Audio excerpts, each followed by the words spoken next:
So what I was kind of thinking is we would kind of talk about, we're about the halfway point. I mean, it's fair enough. We're We are? week 7, halfway Yeah. point.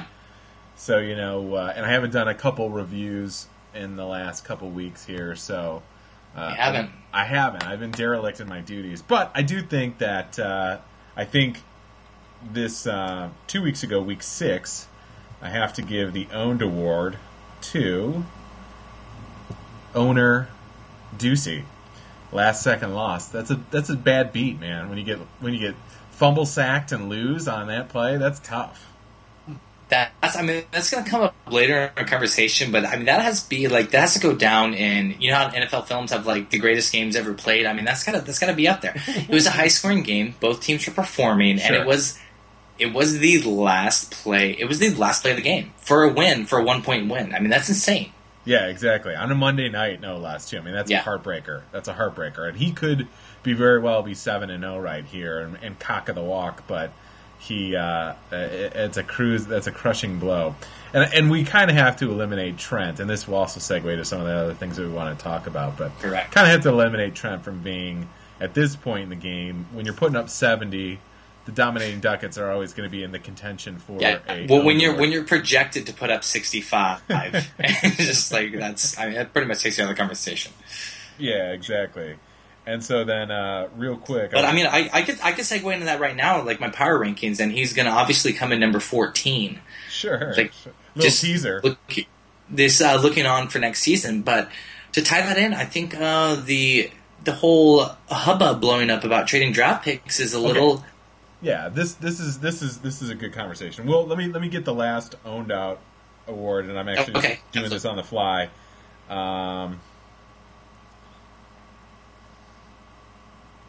Yeah, we'll go the Buffalo, the Burbank Buffalo. It's the smartest move. The Rockets Sturgeons handed it to him, 119.8 to 73.9. I mean, it was a bad beat. This is one of those teams that we were talking about with the first pick, being a scary team if healthy and everything going the right way. Well, everything's gone the wrong way.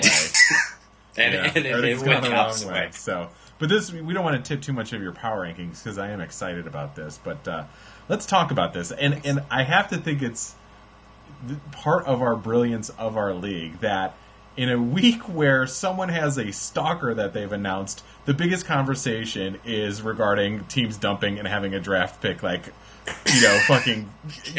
pick gate. You know what I mean? Like only in our league would somebody with like personal struggle. It shows where the priorities are. It totally makes sense. It totally makes sense. Exactly. So that being said, I think we're probably similar in terms of our beliefs on the pick dumping and stuff like that, but I'd like to hear your opinion on it. I do, but I feel like sometimes like the message boards get so out of control, and it's not out of control, and I love that. That's what makes the league great, is like the passion for the league, but there's not a lot of time to. I think sometimes it gets so oversaturated with points and reiterating points that not a lot of points are heard, and we just need to boil it down to like, what is trading draft picks detrimental to the league? And I don't believe it is. You look at the last 2 teams that have traded and have multiple draft picks in the first 2 rounds, and through 7 weeks, one of those teams was 1-6, being my team, and another one of those teams is the Rocket Surgeons that are still sitting at 3 or 4. Both those teams are under 500, and they're performing. If we were in a league that didn't have first-round keepers, then this would be a major problem. But the fact that, and I also did break down the numbers on where each player was ranked that we drafted in the first round, and we all admit that there's enough luck in fantasy football to where it's such a perfect mix of building for next year and trying to like run a franchise of that, and not being a guaranteed like clear walkway to the championship. And I'm going to bring that up later, too, with the trade because Functional Alcoholics obviously went all in this year. And going all in, it's still like his path is not only not clear to the championship, I wouldn't put him in the top 4 favorites. Yeah, I mean, you could say that. I mean, I don't know. I think what happens is these trades happen, and partly due to the deadline of the draft pick trading. Whoops, I lost you there. You there? Yeah, I'm here. Okay. You're really behind me. See. Okay, yeah, I went green for a second. So, am I caught up now, or it might be my internet speed, honestly, my upload speed. But You know what? They'll have to hack through it if the mouths don't match up. We'll just say, "Don't watch, just listen." Right. We'll make it a podcast. Exactly. It'll be a podcast. Exactly.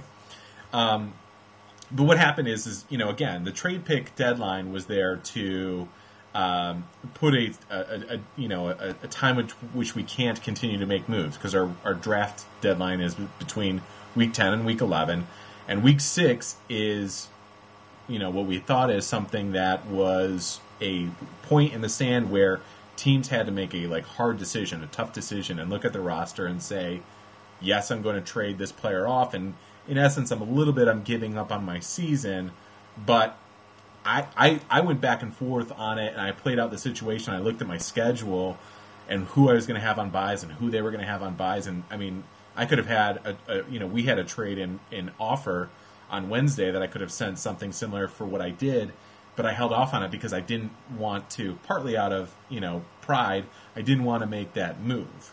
Hubris. That's the word. That's the Latin word for it. Is hubris. Exactly. I didn't want to give up on my season, and it wasn't until the 11th hour when I was like, you know what, I need to make this move. It's the smart move to do. And we were in talks and shopping around, and then you did your trade, and then I did my trade. But the bottom line is I think what happened is somewhere along the line is owners started to go, well, I feel like now I have to trade my future draft picks in order to compete, which necessarily might not be true because the information hasn't. And that's what I'm saying is just I would, if there was one team in the league that absolutely wanted to quit the league because of draft pick trading, then I would want to get off of it. Right. What I want to do is I want to champion the fact that it's a healthy enough wild card to where you're not forced to do it. It's an option that other teams can have, and it doesn't necessarily handicap you that other teams have this availability. Right. And the thing is that you don't have to make big sweeping moves like Darren did. Now, Darren, like I said before in one of the posts, Darren is gambling. Darren's looking at this. I'm willing to pay for 2 years, in essence, for this one championship. Right? And he's the only team in the league that has traded away a first pick, and he's done it twice. And the season after he traded away his first pick, I mean, obviously he came nowhere close to the playoffs, which will be the same thing that happens next year. Right.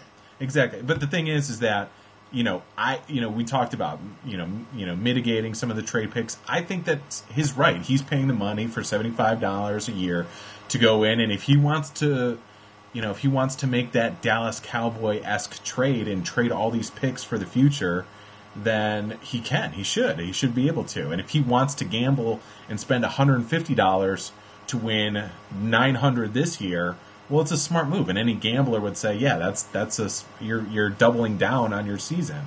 You might as well do it. So, I understand where some of the owners are coming and saying, I don't know. And I know, I know what you're saying. To me, it's never about the money. And I know it's hard to get away. There is money in the league, and people can both I would.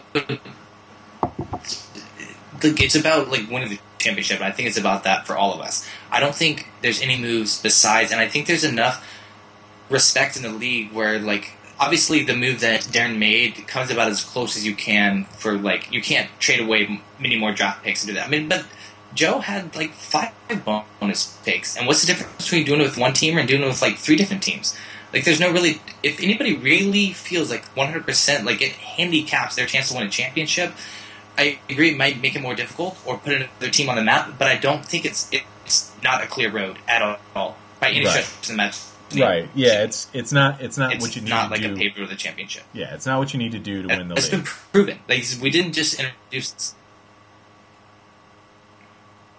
I think you freak out when you hear somebody has two picks in our first pick round and then 2 in our third pick round. But it's I mean, look at the players there's Chris Johnsons every year. There's Calvin Johnsons. There's players that are ranked high that aren't going to pan out, and there's players that people find undrafted that end up working out. Yeah. And there's a lot of that. Enough to balance it out to where it's not. He has taken a gamble, but he's not. I mean, he's not.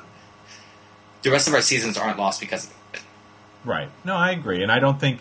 And I think the other thing that was brought up a lot was competitive balance, which I heard kind of tossed around on the message boards a lot, is competitive balance, and it's affecting the competitive balance.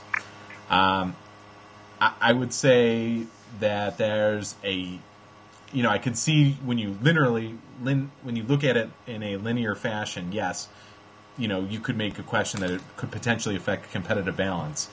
But, what we need to look at is if we're worried about competitive balance there are lots of other factors that are out there that are not so as bold as trading draft picks. It's the guys that in week 10, 11, 12, and 13 who in essence are eliminated statistically and give up on setting their rosters. I mean, that's a silent competitive balance killer that none of us have ever addressed. And to my point, and what we've kind of talked about, or what I've seen on the message boards, is we need to look in a way to incentivize those bottom teams to continue to play. We've got to give them something to play for. If we're really worried about competitive balance, you know what I mean? And we've talked about but I feel like I feel like the competitive balance is. You listening? Yeah, I'm listening. Okay. I feel like it's random enough to where it doesn't really matter. It's okay. I get it now. Trent's team, the Dominating Ducats, are pretty much a bye week. But unless there's conspiracy involved, that's just random enough to whoever gets to play, play it. You know what I'm saying? It's just that's how it works itself out. I have a loss to the Dominating Ducats. I don't get to play them again. That sucks. It's right. This is how it panned out. That's how the season is. Right. And part of my goal has always been to run a franchise like the franchise has always run. And it's those teams at the end of the season that you bench Peyton Manning and you beat the Colts. That happens. As long as it's not targeted towards you. Unless it's a conspiracy and people join it together, then it's random and it's going to work out how it works out. Under the rules and the guises of what we set up. Right. Right. But what I still want is I don't want guys going to bed at the end of the season with I don't want somebody who's 2-11 going to bed with $700 free agent dollars because he was well, I'm out of it, so why even try? You should continue to go in and try and get those players to help better your team, even though you're not into it. And if we're worried about competitive balance, and that's what we hear get tossed around, then we all should be we should all be in favor of looking to incentivize teams to continue to win. One fashion. Yeah, a cash prize for the consolation ladder. I agree with that because as soon as you go into the playoffs, people aren't going to dump to not be the 8th seed to get into the consolation bracket so they can win an extra $40. They're not. People want a shot for the championship. Right. Exactly. So I think even if we can do it in a way to where the consolation ladder, gives you your money back. Make it simple. That will, even if third and consolation winner pays out the same amount, that's still enough incentive to get it done. And the person that's competing that might not like the 8th seed still would rather be competing for the championship than try to win their money back on the consolation ladder. Right, exactly. Because that's the top end of it. I think $75 is a bit much, and I'd like to, because I was thinking about ways to, and I thought of a simple way, but I don't know if it's necessarily going to work in our format. But I thought a simple way to kind of incentivize those teams, those bottom tier teams. Once they're decidedly that they're not going to make it into the or that they're not going to make it into the playoffs, they're going to be in the consolation round, is to look at a way where we can kind of make them play for something while they're there. And simple enough that I was thinking is that you could do the team that finishes 14th in the very bottom pays the team that finishes 8th $25. So now we're negatively motivating the bottom team. And there's still something to play for because Trent could dump all of his shit, but now I've got to make the decision. Well, is this season going to talk? The loser of the consolation bracket has to pay off the winner of the consolation bracket. Yeah, $25. You know what I mean? I like that. And it's random, and I don't feel that. And I don't know if it'll work just yet because I was looking at the way our consolation bracket is structured. And it might take some manipulation in order to get it set up so it's more of a bracket like ours is. Yeah. Ours. the playoff championship. I've just been in there. Trust me, I've been on the other end. I don't think I belong in the R's. I've definitely been part of the other group. Right, exactly. But you know what I'm saying? It's simple, it's straight. What do you mean, you guys? Yeah, exactly. It's simple, it's straightforward, and it's everyone has equal chance. And basically what it comes is the consolation bracket becomes a $25 tournament. You know what I mean? Yeah. And if people bitch at that, then they really can't bitch about competitive balance, and they really can't. You know what too, and also I want to play around with the idea of ping pong balls because I've always been a fan of ping pong balls should go towards. You remember when we first brought in the idea of ping pong balls. We were on the porch when I first moved here. I don't remember whose apartment it was. Yeah. It was like upstairs, but it's not like I think the losing team should have like so consolation bracket like winning extra ping pong balls. There's something there to be discovered also. Like I think that's something like people would absolutely compete for. Like the chance to get that first pick. Yeah, I think so. I mean, Jim had mentioned. But I do also agree with like you have to punish 14. Yeah, I think so, and I think like somewhere where you finish in a happy medium could be, let's say if people don't like $25, from the bottom team to the 8th team, well, you could do the 8th team wins like 10 or 15 ping pong balls, and the bottom team has to pay for the placard on the trophy. You know what I mean? Because usually that's about $10. That's what That's what I usually I pay. I think that burns a little bit too. Like, what's that? Like it just burns. Like being the losing team and have to like buy a plaque with another team's name on it. Like just that process having to go like Exactly, and it's not and I've you can find them for about $10. If you pay anything more than that, it's you're paying too much. So and I like how York says I'm holding hostage the fucking trophy. By the way, York, look how many times my name shows up on the trophy, bro. It lives at my house. Oh wow! Oh man, I think it was a little hard for somebody to let go of it. I think you just painted yourself into a corner. Was charged. I know. It was his trophy. You should have got it to him earlier. Dude, you should have seen at the post office. No. It was like Wilson and Tom Hanks. I was like crying. I was like, I'm sorry! I'm sorry!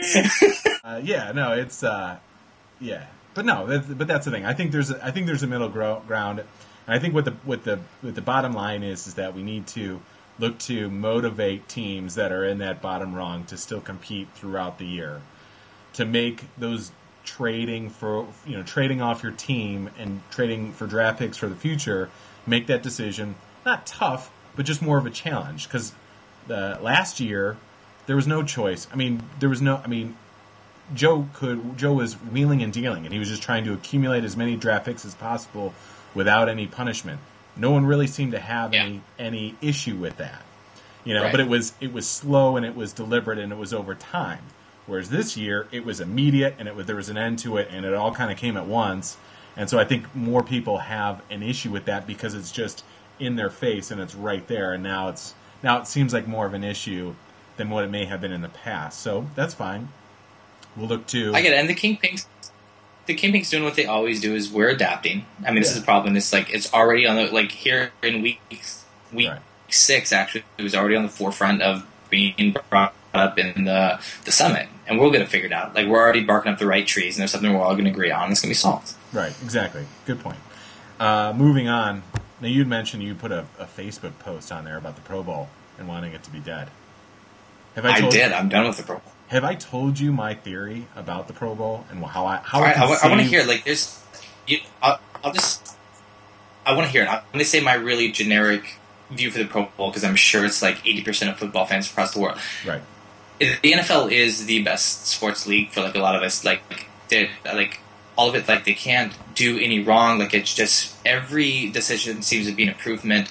Although I think I am going a little bit back on this Thursday night football thing. I thought I'd be really excited, but for some reason, like it's not perfect to me. But anyway, the Pro Bowl is embarrassing. Especially, it wasn't even that big of a deal when it was put off in July because I never had to see it. Like, it would show up on listings and be like, I'm just not going to watch it. But now that they plug it in, which I thought originally was a good idea to make me watch it, which is why I watched like my first Pro Bowl in probably like 10 years, and it was embarrassing. Like, it's just not. It wasn't even like funny. Like, maybe it was flag football and they were all like having fun in like Hawaiian shirts or something like that. But the fact that they mask it under the guise of like a real competitive game, and it's silly. Right. Well, you kind of touched on what my plan is a little bit, because think of all-star weekends for all the sports. What are they inherently at the core? They're exhibitions. They're ways to show off your talented players. Well, football, you really can't play like half speed. You really can't. You really can't just go out there and go through the motions, because people will get hurt. Not to mention, this All-Star game happens at the end of the season, where everyone's tired and they're fucking beat up and they don't want to be playing in this game, so they're not going to be giving their best effort. What I really think needs to happen is they need to... Yeah, keep talking. I'm just looking for my turn. Sure. They need to make the game, like you mentioned, like a flag football.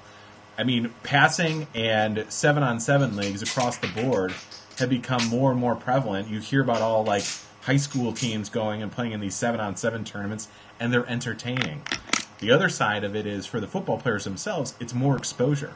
Because aside from the Peyton Mannings and the Drew Brees, they have a little bit of a marketing issue because they're wearing helmets. It's the helmet effect. They don't get seen. They don't get broadcasted, right? So now you put them, in shirts and shorts and running around, and they get to show off and fuck around and make it an exhibition. And I do think they should try and move it to the middle of the season, like every other major sport, because then it gives the other teams a break. It breaks up that season. You know what I mean? Yeah, we should. There should be an added second bye week. Yeah, I think so. And you can make the All-Star week and the second bye week. Make an event. Make it something that happens. The reason why the NBA All-Star game is the greatest is because the Saturday before with the dunk contest and the three-point contest. Here's where my point comes in. Let's make a Saturday night effect for the All-Star game for the NFL Pro Bowl. Have offensive linemen do feats of strength. I really want to see an eating contest between O-line and D-line. Let's make it fun. Let's turn it out. That's fun. Yeah, it's fun. It's good, right? It's really good. It's kind of it's do skills competitions. I think it's what the NFL falls victim to too often is don't take yourself too seriously. Right. Of course we'd love to see those. Yeah, any would love to see. You know what I don't ever see is the quarterback skills competition. Exactly. I'd love to see accuracy, like who could throw the ball the farthest. You know what I mean? Don't go out there and try and hurt yourself, but be competitive, and these guys are competitive, And just like any All-Star game, the first 3 quarters they're going to hang out and have a good time, but when it's money time in fourth quarter, they'll start to play hard, and they'll try and play for the money, and that'll be great. It'll be really entertaining, and people will tune in. And they need to make it an event, not just dudes kind of going through the motion, and not to mention that half the players that are voted to the Pro Bowl sit out of the Pro Bowl because they're injured. So make it something that they want to participate in, Or they're going to the Super Bowl the following week.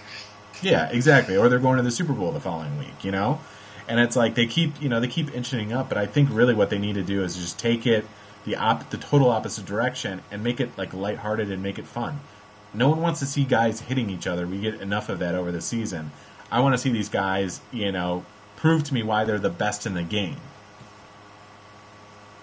Yeah, I want to see a tug of war contest. I want to see exactly. Yeah, absolutely, exactly. That's fun, isn't it? It's brilliant, And somehow I was trying to think about how we could maybe because you got the 7-on-7 and then you got the O-line and the D-line, and I was like, how do we coordinate the two of them together? How can we make them and work in cohesion? So because fucking Jared Allen didn't eat a sleeve of White Castle hamburgers. Now Drew Brees has got a gun for it in the fourth quarter, try and make up points. I think that'd be fun. I think if we could find a way to mash it up, it'd be awesome. Fun. It'd be entertaining. No, I like it. Did I save the Pro Bowl for you? Let me ask you this, Brandon. Did I save the Pro Bowl? Actually, you did. Yeah, if we could take it that direction, I would be on board for that. That's fun.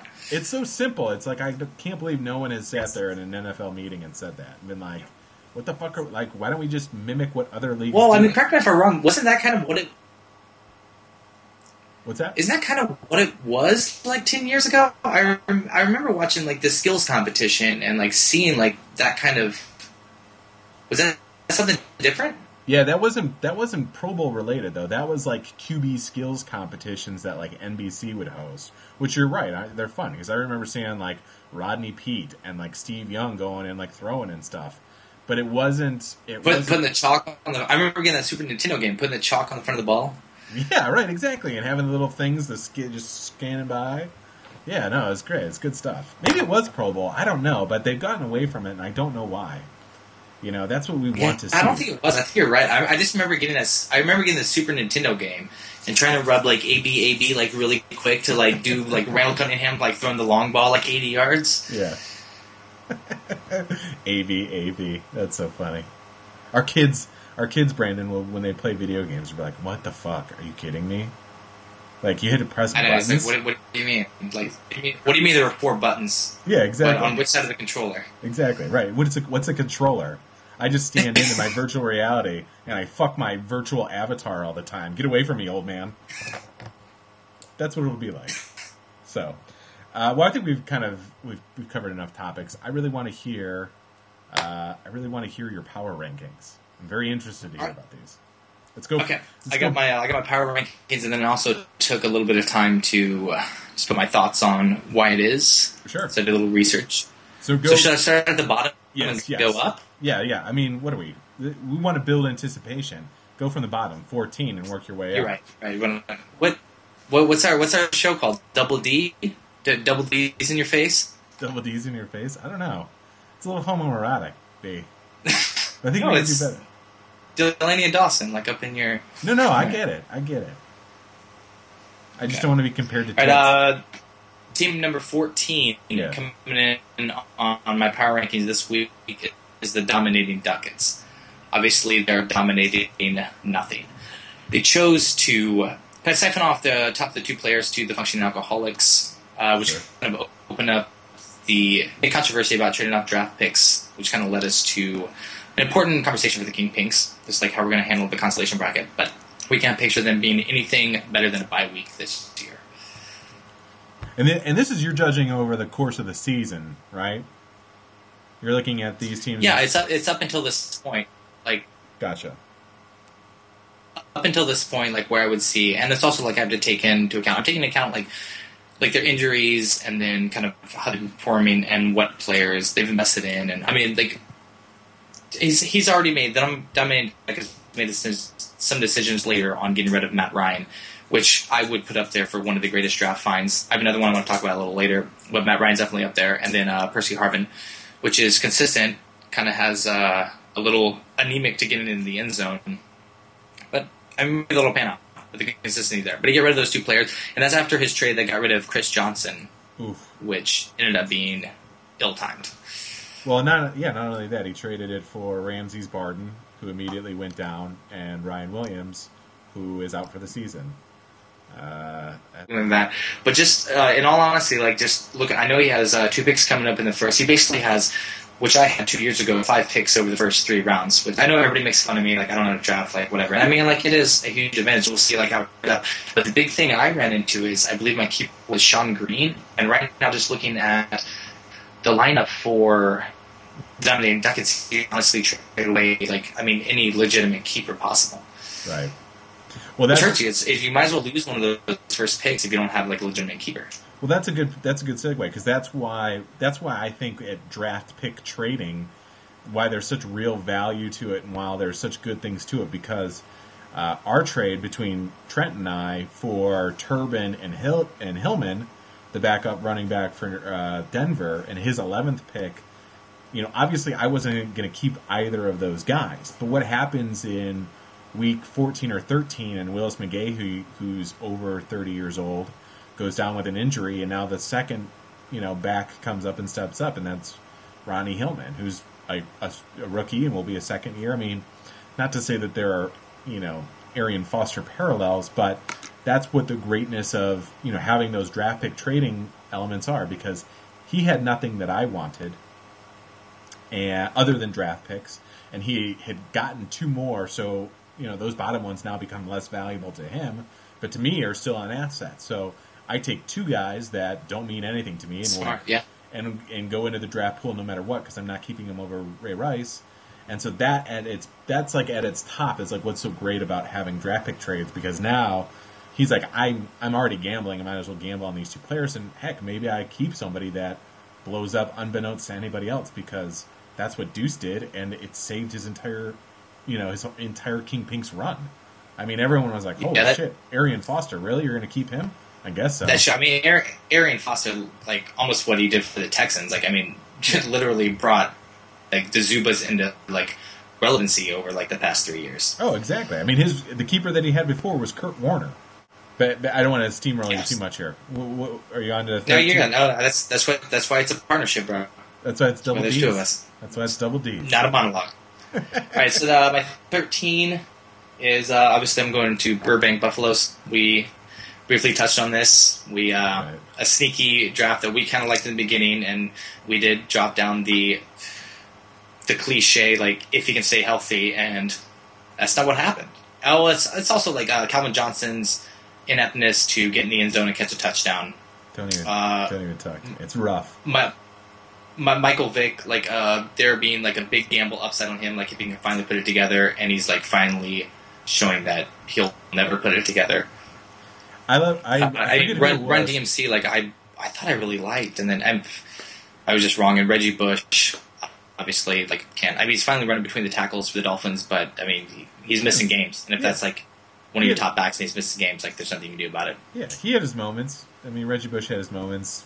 Darren McFadden. And even like it almost looks like bad luck because even his backup quarterback, like Phillip Rivers, is supposed to bounce back after like. Well, he just picked them up. He made a splashy move for $100 and picked them up. But yeah, I know. Well, the knock on, and I wrote this down because I'm taking notes. Maybe I've watched too much debates and I'm taking notes as you're talking, but that's nice. Yeah, but I forget who it was. I think it was Shannon Sharp, but like they were talking about Vic, and they're like the thing why he will never put it together. He'll never play like as the pro that everyone envisions for him is he plays hero ball too much. He tries to do it all. You know, you can't in the NFL play hero ball, and that's when you end up throwing 4 picks against the Browns. So it's. Do you think it's part of that? Like he wants to get back to that stature, like when he was in the Falcons, like having like him being kind of the centerpiece and needing that attention. I think it was always that way. I think he's always played that way, and I think athletically, you know, he's taken a lot of shots. I mean, if you watch those years in Atlanta, he did the same things. He carried the team. Now, he was a super unparalleled athlete at that point who could run and throw and do a lot of different things and create. He's worn down. He's taken a lot of hits. He's still a super athlete, but not that, you know, 1 in a million type player. His age is catching up, though. His age is catching. I mean, even look at Cam Newton from year 1 to year 2. I mean, I don't want to say a regression. I'd rather not. Yeah, exactly. And that's the thing is I just think he didn't learn to like trust in his teammates, and he always has played in a manner which I'm going to do it. I'm going to make the play. And a lot of times in football, sometimes you got to get. I mean, he's got LaShawn McCoy, he's got Deshaun Jackson, he's got Jeremy Maclin, even Brett Selleck is a good tackle. Yeah, his offensive line's wishy-washy, but still, there's a lot of talent on that team to make the plays, and he doesn't have to do it every game. He doesn't have to do it every play. And that's why I think that's why the the Buffalo Burbanks are. Do you know the centerpiece isn't there? Like whatever the centerpiece was, and there were a lot of opportunities. It's like none of them are stepping up, performing to the level that's needed to win a championship in the King Pinks. Yeah, exactly. I'm afraid to ask you who number 12 is. I think because you know the answer of what number 12 is. Number 12, I'm going to put the Fort Wayne Dancers, our second former champion to happen in the double digits. Yeah, I mean, there's just no one would look at the. I don't know where to break it down. Okay, we'll look at the running backs first because I always believe in like you need a tandem running back. There's nothing you can be done, but right now, like neither running backs, Laura Stevens-Howling did have like a great week last week, but I mean, there's no running back that's actually going to be able to like carry you through a championship. Yeah. Well, and then Tony, I don't know what's up with Tony Romo. And I know, like, maybe you have this bad thing about getting screwed by NFC East quarterbacks, and Eli Manning, like, took out the championship last year. It was like, is it about time to start the conversation that Tony Romo is a bust? Yeah. Yeah, he's an above average quarterback. He's not an elite quarterback. My running backs to address that. You know what? I don't think I was all that wrong on Donald Brown. He did get nicked up. He did have knee surgery.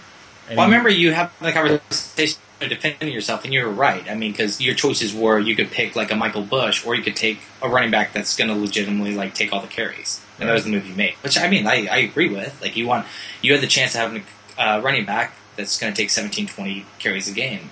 Right.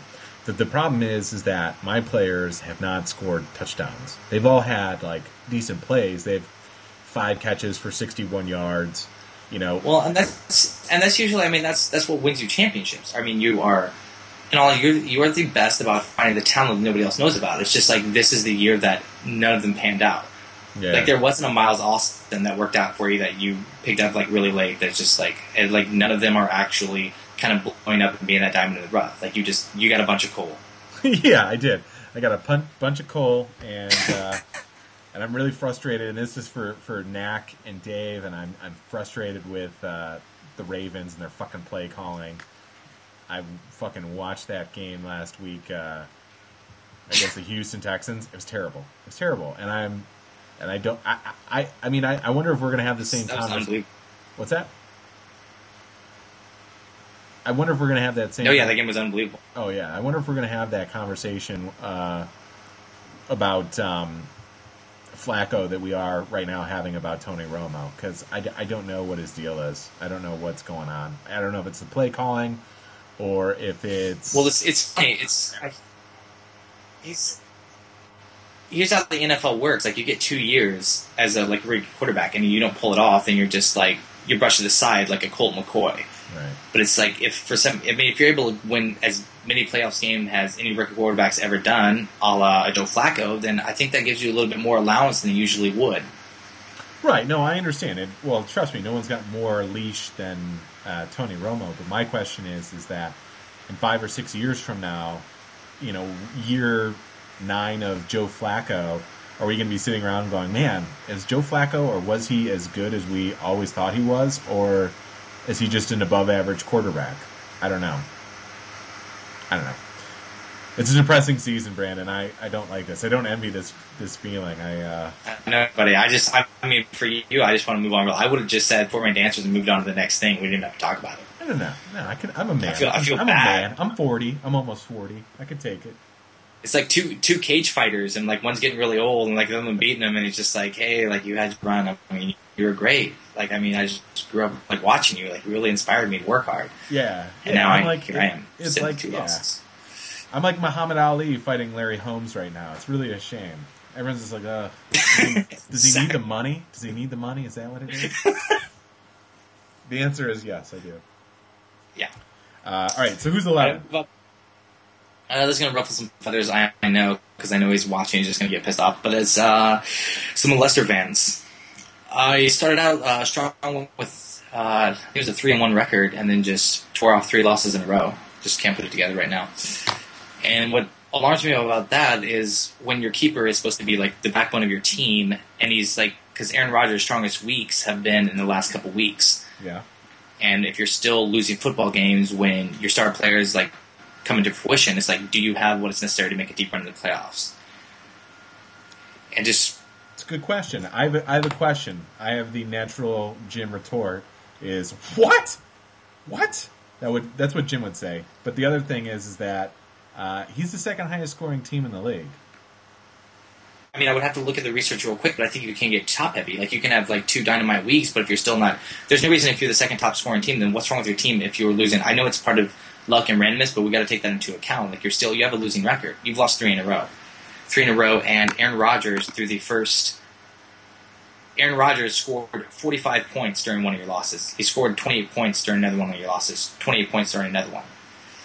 So what you're saying is he's got great pieces, and if they're all firing, he'll be tough. But again, this goes back to Jim. Yeah, I think the pieces are there. We always talked about being low on Mike Wallace, and he does have 4 touchdowns on the year, but he also has 3 games and 10 points. I mean, if that's your go-to receiver, Roddy White is... I mean, I love Roddy White. I'm high on him too, but he's a 5.5 game, 6.8. That's going to happen to all wide receivers. I don't know if I like Michael Turner and Roddy White. There seems to be a lot of stock in the Falcons. Atlanta offense. Yeah. Yeah, no, I thought it was peculiar that he made the trade for what he gave up to get Michael Turner, to have him for a week and then have to sit him on his bye the next week and then lose to the team that he traded it for. I thought that was an interesting trade. But Aaron Rodgers scored 45 points and you still lost the game. So you got to look at what's happening. I'm not saying, of course, they can make a run in the playoffs. I'm not saying the pieces aren't there. I'm saying championship teams don't go on 3-game skits. Ooh, shot fired. But yeah, no, I agree. This has been Jim's. This has been Jim's. The book on Jim is that he's never been able to put a consistent roster. I've been writing about this since our days, when we had the Portland Wet Beavers and the Otisburg Otises way back when. You were in that. You were in the league. Blast from the past. They have blast from the past. I'm an original team owner. That's right. You're one of the great 8. Okay, am I back? I think I'm back. Yeah, go for it, dude. Okay, I think Sean Green might actually develop himself into being a top 10 running back. Just from the performance he's seen over the last 2 weeks, he's averaged 25 points a week. He's been showing it for a really long time, but he's getting touches that are necessary, and the Jets look like their offense is actually moving in a direction that's going that way. His wide receivers are...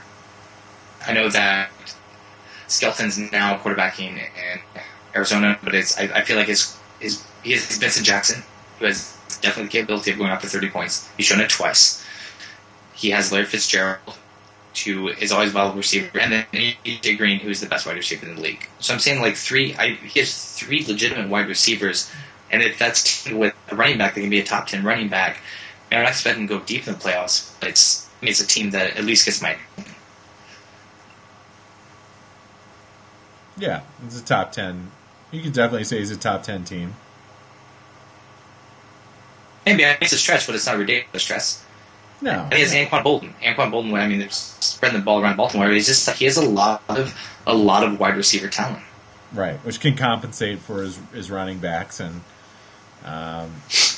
he's got Sean Green, and like you said, you traded Turner, and he might sneak into the playoffs. I mean, he's 3-4 right now. He could definitely sneak into the playoffs. So then your number 9 pick is... it's the Rocket Sturgeons. The Sturgeons?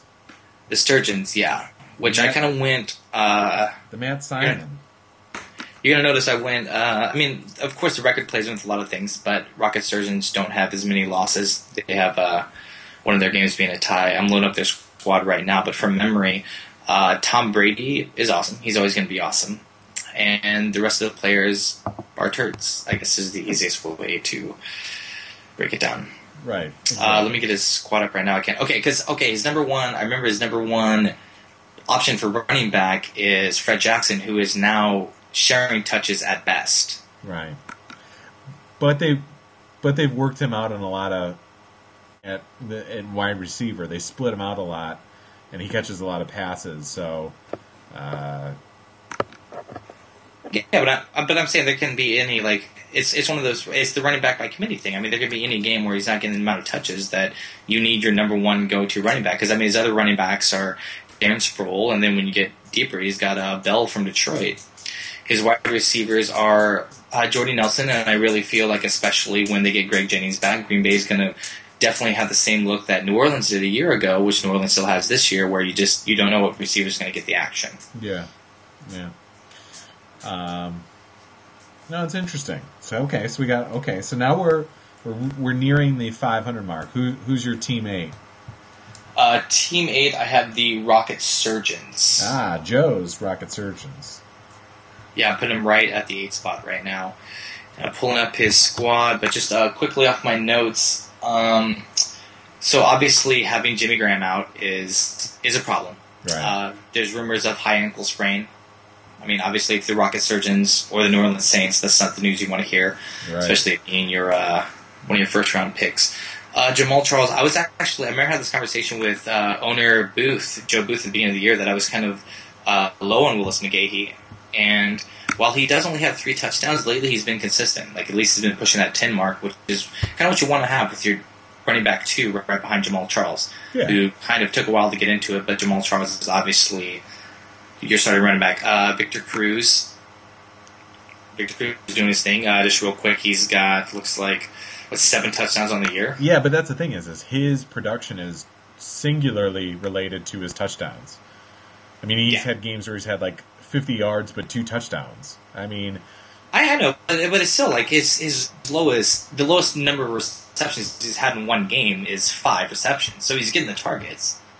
Sure, right, but a lot of them are red zone targets. A lot of them are in the red zone. He gets looked at a lot. And he did have that 77-yard bomb from Eli, but, I wonder if he's not scoring touchdowns, is he going to just give you... Is he a number 1 receiver? Is he going to give you 6 catches and, Well, see, that's the problem. Yards? I feel like the Rocket Surgeons don't have anywhere else that's going to kind of pull up that slack as far as receivers are concerned. And then Matt Schaub is, while the Houston Texans are doing well, Matt Schaub's not. He only has 2 games where he's broken 20 points. He's actually only had 1 game where he's broken 20 points, because one of those games he got exactly 20. Right. Oh. So if your wide receiver core is kind of that light, and I'm not totally low on his running back core, then you probably have one of those quarterbacks where you're looking for like 25, 28 points a game, which he just simply doesn't. Sure. No, I think it's interesting considering that you put, Jim, who's got a similar record at 11, and Joe at 8, and Jim has scored about 70. No, Jim scored 83 more points than Joe has over 7. I mean, that's, I'm no mathematician, but that's more than 10 points a game per game. Well, yeah, but different things happen. I mean, if you put Joe's team up against Jim teams right now, like if you pitted the Rocket Surgeons versus the Molester Fans right now, like who do you think would win? And I'll be happy to put money on that. Oh, have they played yet? Do you know if they played yet? I don't know if the Booth Bowl is taking place. Yeah, if they haven't played, I'll take Jim, you take Joe. All right, I'll do that. Well, we just do it next week, whatever points they score. Okay, yeah. All right, $5 on that. Who's got the higher point total? Fair enough. You know what? That's a bad bet by me, because fucking Jim's got a lot of guys on bye week, and Joe's getting Jamal Charles back. But I'll be a man of my word. I'll say $5 on it. There you go. $5 it is. Mark it down. It's official. I think now we actually have record of us gambling. We might both go to jail. Exactly. Interstate. This is a federal case, too. All right, so number 7. I'm going to my number 7 squad. At 7, right now, I have the... Make sure I got this right. The Wichita Wings. Okay. Purely based on record, right? What's that? You have them at 7 based on record because the dads are 3. Well, they're a little higher. I don't have. It's all about running back combinations for me to really see like a squad that I'm excited about. And he still has LaShawn McCoy and Chris Johnson. While Chris Johnson did start off as a turd, last week he had the number 1 fantasy productive week out of any player, and 2 weeks ago he rushed for 2 touchdowns. Right. So Chris Johnson, I mean, could very well be back. Reggie Wayne has been, although he's kind of tapered off and came back to earth, like he's still a legitimate WR1. Joaquin Nix, he's a giant for the football. Antonio Gates is always a target in San Diego. It's not like I'm crazy about this team, but I don't see a lot of weakness. It's just making sense. You with me? I gotcha. Well, you're breaking up a little bit on me. But, yeah, it's all about consistency. I mean, is his 850 points that he's scored in 7 weeks, is that inflated because he's had a couple weeks of 90 points, and he's had a couple weeks of 150 points. So, which guy is it? Which team is it? So we've got Wings at number 7. Stage your case on that. So for you, it's all about consistency. He's been 2 up and 2 down. You can't put him any higher than 7. No, yeah, definitely. I mean, record does matter also. I'm not about to put somebody that has a 500 record or a losing record at a 4 slot when there's teams above them that have inched out more wins. Sure, I'm saying right. But I'm saying you're telling me right now the way that you have it, the Zombie Dads, you have them as higher than the Wichita Wings. I do, and I'll absolutely defend that. Okay, right. So which I'll actually do. I'll actually do right now because at my number 16 I have the Zombie Dads. That's what I was asking. Okay. What I like about the Zombie Dads is the Lynch score combo. Right. Okay, here's what I'm doing. I'm gonna look at a squad. I'm gonna name 4 players. It's Marshawn Lynch, Frank Gore, Miles Austin, Brandon Marshall. Each week have a very legitimate way of scoring over 20 points. That's 20 points for less than half his team. That's an easy 80 points, and that can very easily happen. Every player he has has a very high upside. Sure. As far as that core goes, his core of running backs and his core of 2 wide receivers, and if you have that, and I mean you throw Kyle Rudolph in the mix, which he did 0 out last game, and it always sucks to have somebody that has the possibility of 0 out. But it's still Kyle Rudolph does have 5 touchdowns on the year, which is pretty legit for a tight end. Yeah, 5 touchdowns.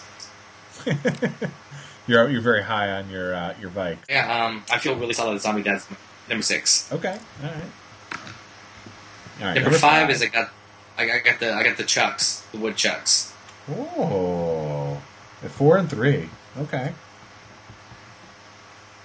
Elaborate. Elaborate. MJD went down. Yeah, that's a big loss. How long? I mean, did the Woodchucks win some games without MJD in the beginning? Well, no, because MJD, he got back by week 1, didn't he? Yeah, he was back in week 1. He played against the Colts. Yeah. So now he's got to learn to live without it. But I mean, he has Drew Brees, and my stat on Drew Brees is he scored over 30 points in his last 3 games. He's never scored under 22. I mean, he's the powerhouse quarterback you expect from having a keeper. Ryan Matthews, in typical Ryan Matthews fashion, I mean, he's just you're never going to get that consistent play out of him. You're not going to get the 1 touchdown, 90 yards a week that you'd like to see. And his wide receivers besides Wes Welker are, I mean, Demaryius Thomas, like, really doing it? I mean, that's tough.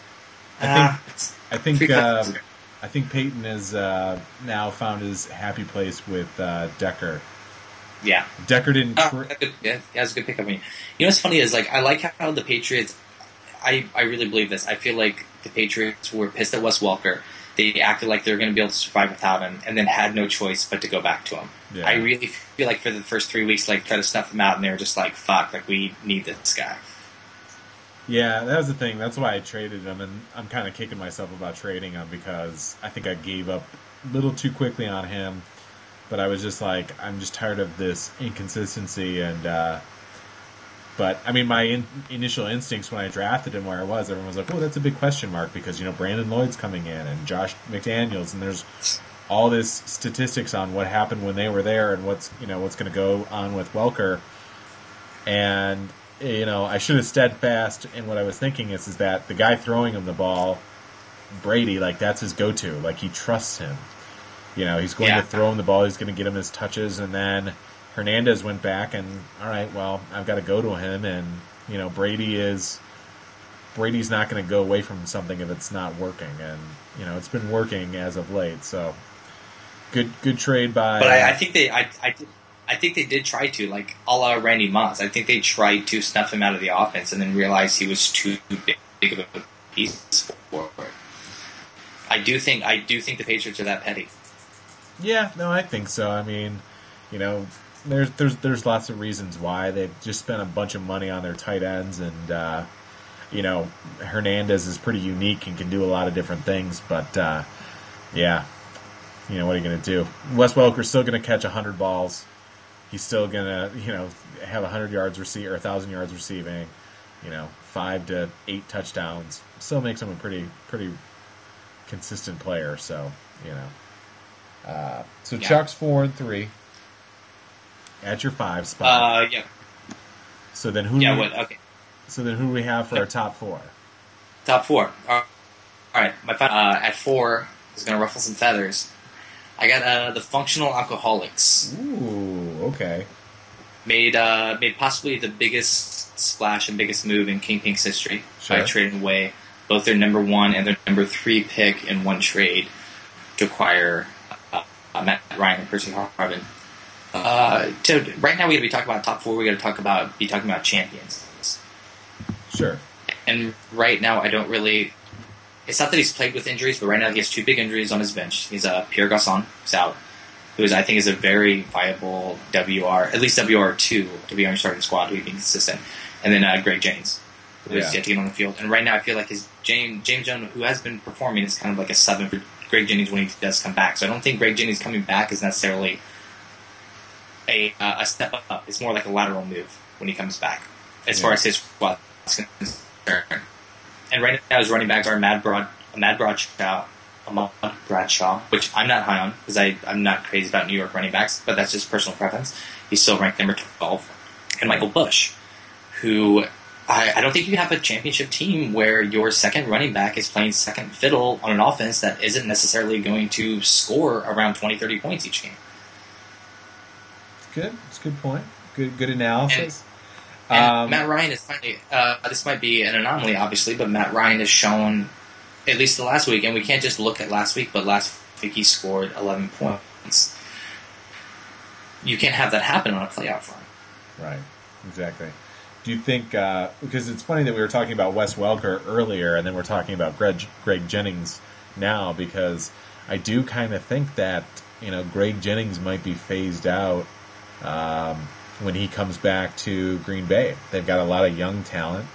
I agree. I see it. I see it as a wash. I don't. Maybe Greg Jennings was sitting there and he didn't have another Packer receiver, but I think James Jones right now, maybe he's ranked 12th, and I wouldn't picture, even if you threw Greg Jennings in there, that's probably about where I'd have Greg Jennings fall anyway. So that's the reduction he's going to see from his wide receiver. And Percy Harvin just needs to get in the end zone. Percy Harvin has the yardage. It's is he going to start scoring touchdowns? Right. Exactly. All right. So then now we've got the Phoenixes left. We've got the Zubas, and we've got the Sasquatch. So who's number 3? All right, our top 3. Moving to number 3. Oh, you had a stroke again. You can't stop me. I stroke-faced? You stroke-faced, yeah. I'm just glad to hear you're okay. Yeah, exactly. My number 3 slot, I have Downtown Sasquatch. Okay. Now see... I like his... Okay, go ahead. What's up? No, I was going to say, go ahead. Okay. What I like about his running backs is running backs are they're consistently getting combined 40 carries. And so that's kind of the action you want to see from your running backs. Robert Griffin III ended up being a great pick-up a quarterback. Huge.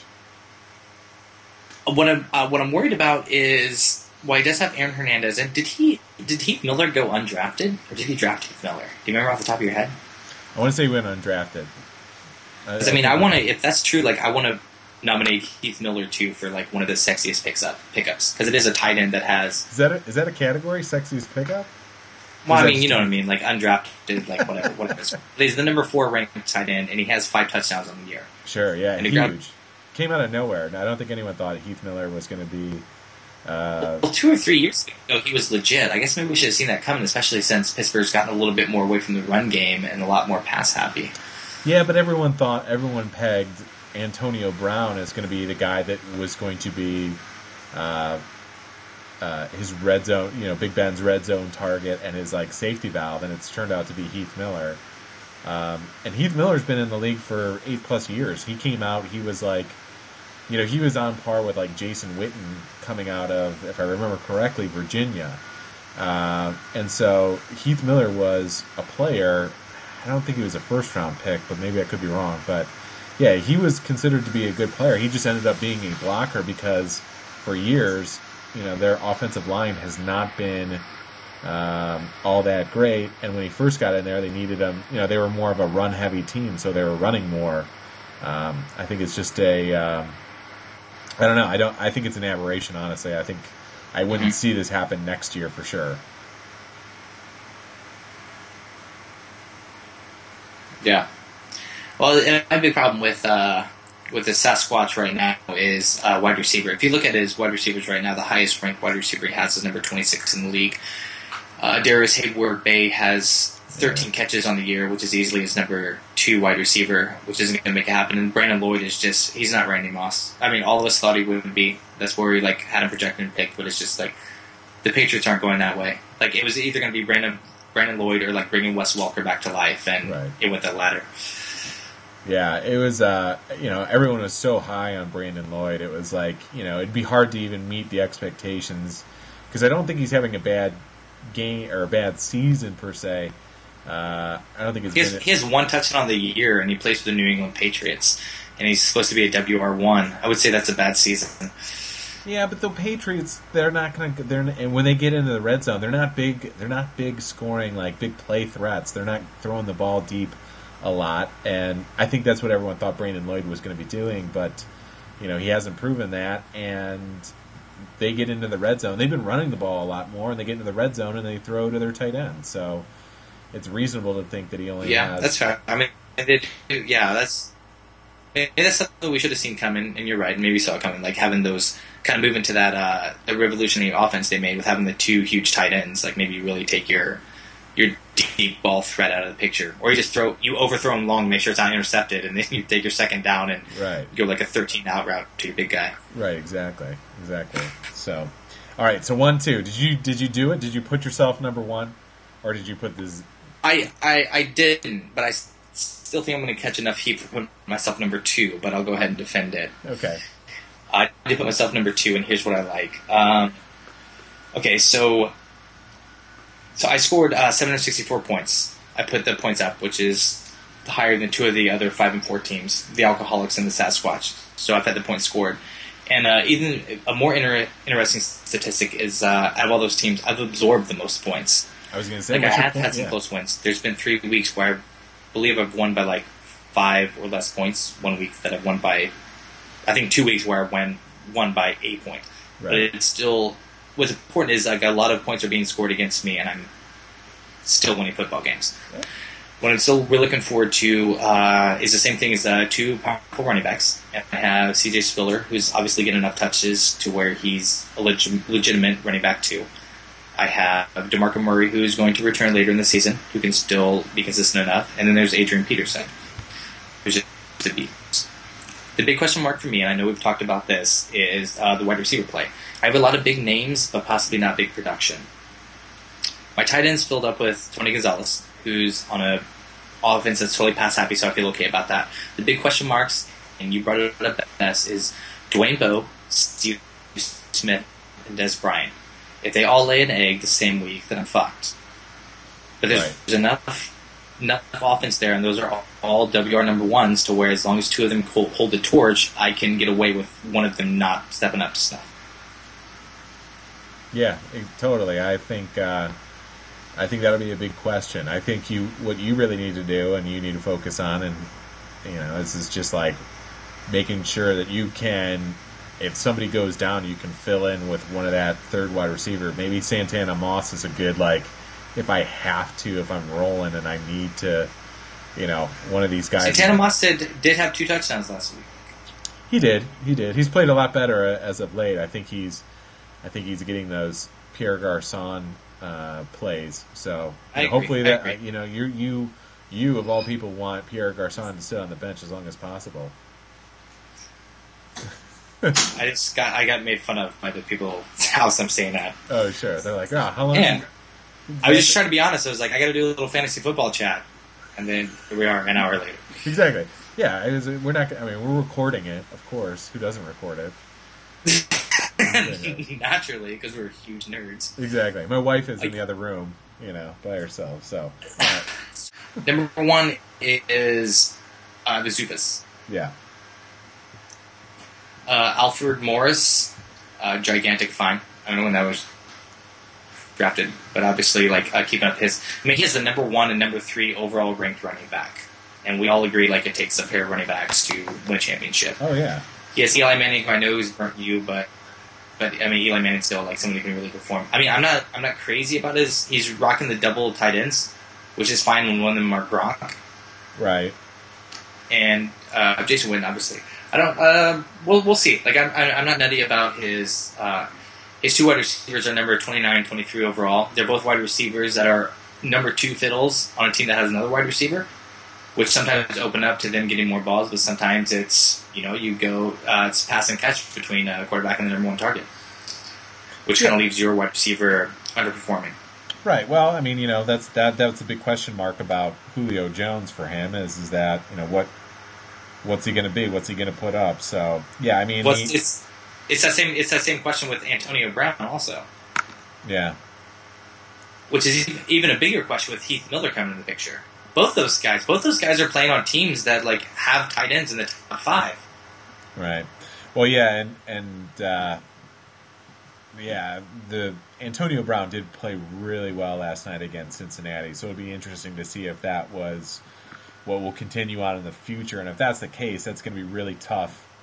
It's going to, he's going to be really tough, and it's just one of those things. I think it comes down for his team. It's Alfred Morris.